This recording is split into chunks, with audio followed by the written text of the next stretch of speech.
Video में हम बात करने जा रहे हैं कि कैसे हम अपने टाइम को इफ़ेक्टिवली मैनेज कर सकते हैं बिकॉज़ टाइम एक ऐसी दौलत है जो हर इंसान को बराबर मिलती है। कामयाब इंसान उसको भी दिन में 24 घंटे मिलते हैं, एक नाकाम इंसान उसको भी दिन में 24 घंटे मिलते हैं, एक सुपरस्टार उसको भी दिन में 24 घंटे मिलते हैं। लेकिन रिज़ल्ट क्यों डिफरेंट है? रिज़ल्ट इसलिए डिफरेंट होते हैं कि कुछ लोग अपने टाइम को इफ़ेक्टिवली यूटिलाइज़ करते हैं, अपने वक्त की इस दौलत को अच्छे से इस्तेमाल करते हैं और वो ज़ाया नहीं करते। सो आज मैं आपके साथ कुछ ऐसे स्टेप्स शेयर करने लगा हूँ जिन पर अमल करके आप अपने टाइम को इफ़ेक्टिवली मैनेज कर सकते हैं और अच्छी प्रोग्रेस हासिल कर सकते हैं। तो सबसे पहला पॉइंट जो इफ़ेक्टिव टाइम मैनेजमेंट के लिए है वो ये है कि आपके पास क्लियर गोल्स की लिस्ट होनी चाहिए कि आप अपने इस वक्त से क्या हासिल करना चाहते हैं, आज के दिन से क्या हासिल करना चाहते हैं, इस वीक से क्या हासिल करना चाहते हैं, इस महीने से क्या हासिल करना चाहते हैं, इस साल से क्या हासिल करना चाहते हैं। बिकॉज़ जब आप अपने माइंड को एक क्लियर गोल दे देते हैं तो आपका माइंड और आपके माइंड की पूरी फैक्ट्री उस गोल पर, उस डायरेक्शन में सोचना शुरू कर देता है। अदरवाइज़ आपकी सोचें कभी एक आएगी कभी एक आएगी, जिसकी वजह से आप डिस्ट्रैक्टेड रहते हैं। दूसरा स्टेप जो इफ़ेक्टिव टाइम मैनेजमेंट के लिए है, आपने अपनी डेली एक टू डू लिस्ट बनानी है कि आज के दिन में आपने कौन कौन से इम्पोर्टेंट टास्क हैं जो आपके गोल से रिलेटेड हैं वो करने हैं। और उसमें सबसे इम्पॉर्टेंट काम जो आपने करना है वो ये करना है कि आपने जितने भी मुश्किल टास्क हैं उनको अपने दिन के पहले स्लॉट्स में कर लेना है। बिकॉज़ जब आप मॉर्निंग में उठते हैं आपकी एनर्जी बड़ी फ्रेश होती है, आप बड़े मोटिवेटेड होते हैं। सो अपने मुश्किल टास्क को आपने अर्ली स्लॉट्स में क्लियर कर ले। तीसरा और इम्पॉर्टेंट स्टेप ये है कि आपने अपनी ज़िंदगी में टाइम वेस्टर्स को आइडेंटिफाई करना है। बहुत से लोग टाइम वेस्टर्स के साथ अपनी ज़िंदगी गुजार रहे होते हैं। टाइम वेस्टर्स लोग भी हो सकते हैं, टाइम वेस्टर्स ऐसी एक्टिविटीज़ भी हो सकती हैं जिनका आपके गोल से दूर दूर तक कहीं पे कोई ताल्लुक़ नहीं।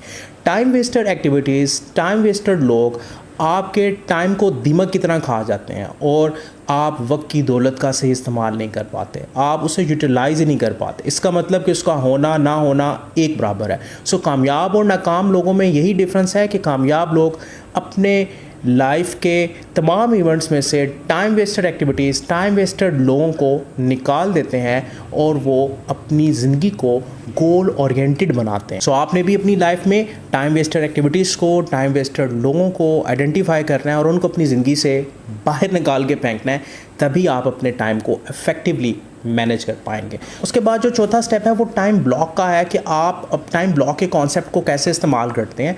बिकॉज़ आपके पूरे दिन में आपकी एफिशिएंसी की एक पीक होती है। सो आपने टाइम ब्लॉक्स बनाने हैं और हर टाइम ब्लॉक में जो काम आपने उसको असाइन किया वो कोशिश करनी है कि मुकम्मल करना है। बिकॉज़ जब आपके माइंड को एक स्पेसिफिक टारगेट मिल जाता है कि ये काम आपने इसी टाइम ब्लॉक में करना है तो आप एक्टिवली परफॉर्म करते हैं। अदरवाइज़ अमूमन बहुत से लोग प्रोक्रास्टिनेशन का शिकार हो जाते हैं। ऑफिस में अमूमन लोग गॉसिप में अपना वक्त ज़ाया करते हैं बिकॉज वो टाइम ब्लॉक के कॉन्सेप्ट को इस्तेमाल नहीं करते। तो आप अपने माइंड को टाइम ब्लॉक का कॉन्सेप्ट दें, अपने टास्क को टाइम ब्लॉक असाइन करें कि ये टास्क मैंने इस टाइम ब्लॉक में करना ही करना है, जो मर्ज़ी हो जाए। तो यकीनन इससे भी आप अपने टाइम को इफेक्टिवली यूटिलाइज़ करेंगे और सक्सेस हासिल करेंगे। उसके बाद पांचवा इंपॉर्टेंट स्टेप जो है वो ये है कि आपने अपने गोल्स को, बिग गोल्स को, बड़े बड़े टास्क को चंक्स में, छोटे हिस्सों में डिवाइड करना है। बिकॉज जब माइंड को एक बड़ा टास्क, एक बड़ा गोल मिलता है तो सम टाइम वो कंफ्यूज हो जाता है, सम टाइम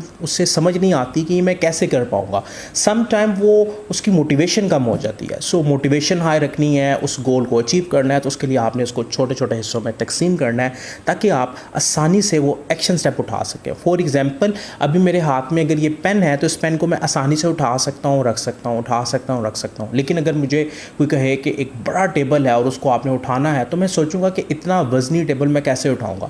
सो जैसे फिज़िकल मसल्स पे एक वज़नी चीज़ का असर बड़ा नेगेटिव पड़ता है, हमारी पूरी बॉडी रेजिस्ट करती है, इसी तरह माइंड को भी जब बड़े बड़े गोल्स मिलते हैं तो समटाइम माइंड भी बेचारा माइंड कर जाता है और जब माइंड कर जाता है तो उसकी मोटिवेशन कम हो जाती है। सो मोटिवेशन को एक्टिव रखने के लिए आपने अपने बड़े बड़े गोल्स को छोटे छोटे चंक्स में, छोटे छोटे पार्ट्स में डिवाइड करना है ताकि आप आसानी के साथ अपनी कैपेसिटी में रह के उनको परफॉर्म कर सकें एक्शन कर। उसके बाद 6वां अहम स्टेप ये है कि आपने नो कहना सीखना है। बहुत से लोग नो नहीं कह पाते, कोई भी कोई काम कहता है तो कहते हैं ठीक है मैं कर लूँगा।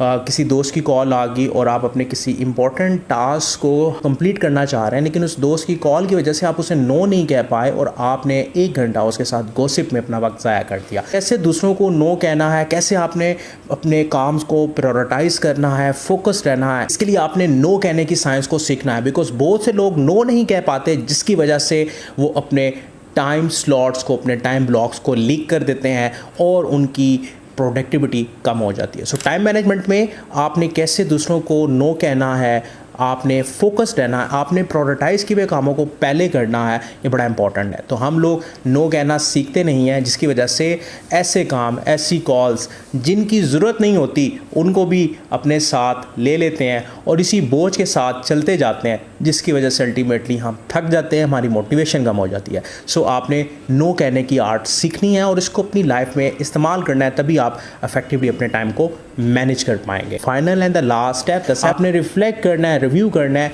कि आपका आज का दिन कैसा गुजरा, आज का दिन आपने कहीं ज़ाया तो नहीं किया, क्या टाइम वेस्टर आए और आपने उनको कैसे टैकल किया, क्या आपने अपने प्रायोरिटी के काम में किसी को ना की या नहीं की, क्या आपने ना कहने की वजह से अपना टाइम तो ज़ाया नहीं किया, आपने डिस्ट्रैक्शंस की वजह से अपना टाइम तो ज़ाया नहीं किया। ये तमाम चीज़ें रिव्यू करने से आपको एक अंडरस्टैंडिंग डेवलप होती है कि आपका दिन कैसा गुजरा। आप रिफ्लेक्ट करेंगे, रिव्यू करेंगे, उतनी आपकी टाइम मैनेजमेंट स्किल इम्प्रूव होगी।